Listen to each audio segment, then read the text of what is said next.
اچھا بحث کیوں رہی ہیں؟ آپ کو کوئی غم نہیں ہے؟ نہیں آپ نے قتل کیا پھر بھی آپ مسکرا رہی ہیں؟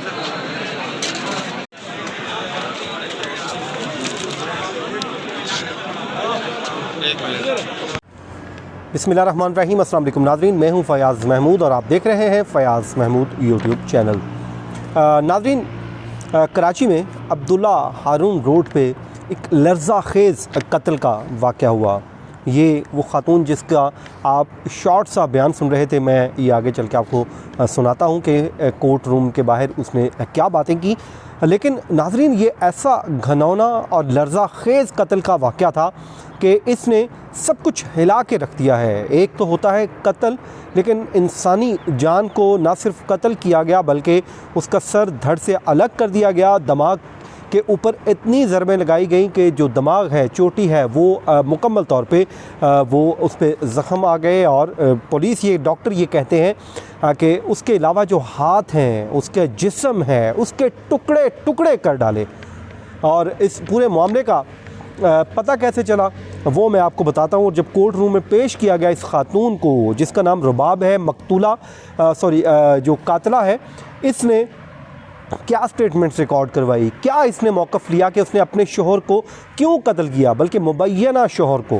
تو ناظرین، سب سے پہلے یہ واقعہ ہوا کیسے۔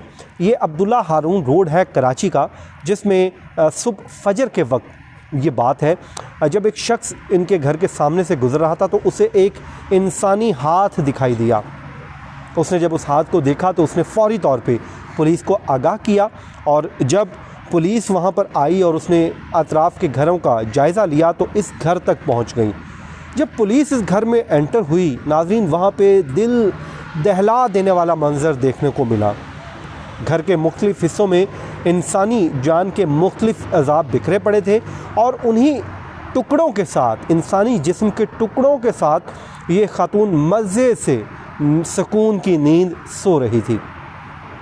اس کے بعد ہوا یہ کہ اس رباب نامی خاتون نے، پولیس یہ کہتی ہے کہ پہلے اپنے جو اس نے اسٹیٹمنٹ ریکارڈ کروائی، اس کے مطابق اس نے اس شخص پہ جس کا نام سہیل ہے، سہیل نامی شخص کے سر پہ پلاس مارا۔ پلاس مارنے پہ وہ شخص بے ہوش ہو گیا، اور اس کے بعد اس نے اس کو قتل کرنا شروع کر دیا اور سر دھڑ سے الگ کر دیا۔ پھر اس کو بار بار اس کے جسم کے الگ الگ ٹکڑے کیے، ہاتھ کاٹ کے الگ پھینک دیے، اور باقی جو جسم ہے اس کو ٹکڑے ٹکڑے کر دیا، اور اس کے بعد خاتون سکون سے سو گئی۔ اور پولیس ذرائع یہ کہتے ہیں کہ یہ خاتون آئس کا نشہ کرتی ہے۔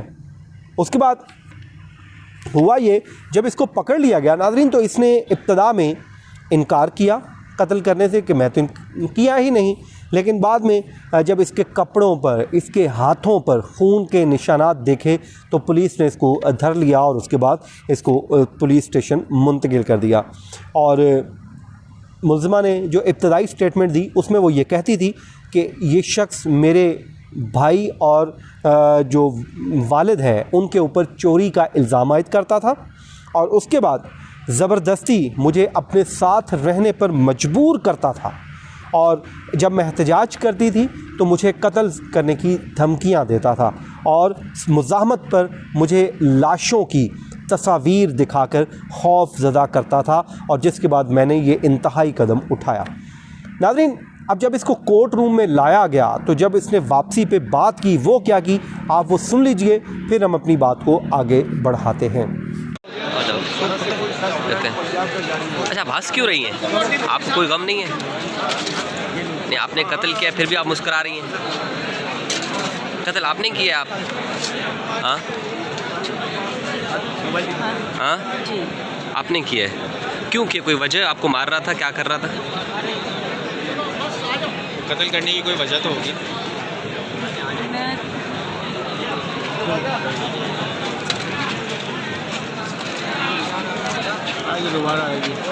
ناظرین، آپ نے سنا کہ جب اس خاتون کو جوڈیشل مجسٹریٹ یہ کراچی کے ہیں ان کی عدالت میں پیش کیا گیا تو وہاں پر پولیس نے اس ملزمہ کے جسمانی ریمانڈ کی استدعا کی، کہا کہ ملزمہ سے تفتیش ابھی ہونا باقی ہے، کیونکہ اس کی جو رپورٹس ہیں وہ آ چکی ہیں اور اس کے بعد جو کچھ رپورٹس ابھی لینا باقی ہیں۔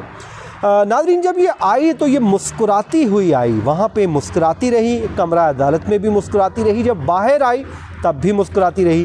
تو ہم نے ان سے پوچھنے کی، ہمارے وہاں پر جو دوست موجود تھے، شاہد صاحب اور دیگر جو وہاں پر لوگ وہاں پر تھے، انہوں نے پوچھا کہ آپ مسکرا رہی ہیں؟ تو اس نے کہا جی۔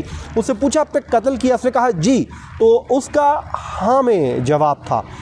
اس کے بعد جی عدالت کو یہ بتایا گیا کہ ملزمہ کا DNA سیمپل لے لیا گیا ہے، رپورٹس کچھ اور ہیں جو آنے والے دنوں میں موصول ہو جائیں گی۔ اس پہ عدالت نے ایک سوال پوچھا کہ آپ نے خاتون تفتیشی افسر کو کیوں نہیں کیس پہ اپوائنٹ کیا؟ یعنی کہ اس کیس میں ایک ملزمہ خاتون ہے اور اس میں ایک مرد کی بجائے اگر خاتون ہوتی تو اس کو زیادہ وہ اچھے طریقے سے انویسٹیگیٹ کر سکتی تھی۔ تو خیر، اس پہ جو سرکاری وکیل تھے انہوں نے کہا کہ یہ قتل کا سنگین معاملہ ہے، اس پہ انسانیت بھی شرما جائے، اور انہوں نے کہا کہ ہم اس کیس کی مختلف پہلوؤں سے جو ہے تفتیش کر رہے ہیں، کیونکہ خاتون سے متعلق ہے کہ وہ نشہ بھی کرتی ہے اور جو مرد ہے وہ 60 سال سے یا 65 سال سے زائد عمر کا مرد تھا اور بزنس مین بتایا جاتا تھا، اور یہ نفسیاتی مریضہ اپنے آپ کو ظاہر کر رہی ہے۔ ظاہر ہے اس کا ابھی ٹیسٹ وغیرہ ہوں گے، مینٹل صحت سے متعلق اس کے ہوں گے، لیکن اب جو شخص ہے دنیا سے سہیل نامی وہ یہاں سے جا چکا ہے۔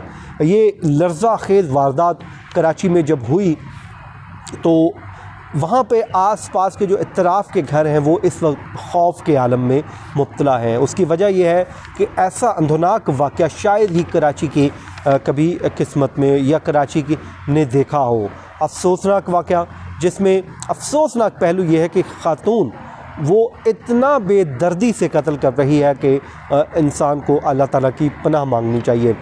ناظرین، اس لیے ہمیشہ کہتے ہیں کہ جو آپ کا ریلیشن شپ ہے اس کو بنانے میں آپ بڑا پھونک پھونک کے قدم رکھیں، دوستیاں، اس کے بعد جو اسلام کے اندر جو اسلام نے ہماری لیمٹس رکھی ہیں۔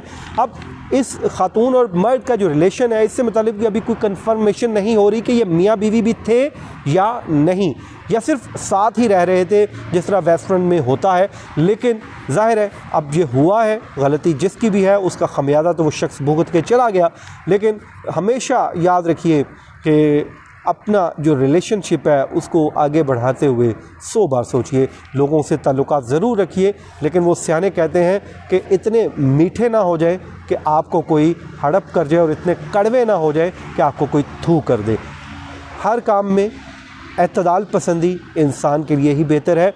ہمیشہ کوشش کیجئے کہ اچھا رویہ اپنائیے، لوگوں کے ساتھ اچھے سے رہیے، لیکن اتنا قریب نہ جائیے یا اتنی کسی کو اجازت نہ دیجیے اپنے اوپر چڑھنے کی کہ کل کو آپ کے پاس پچھتاوے کے سوا کچھ نہ ہو۔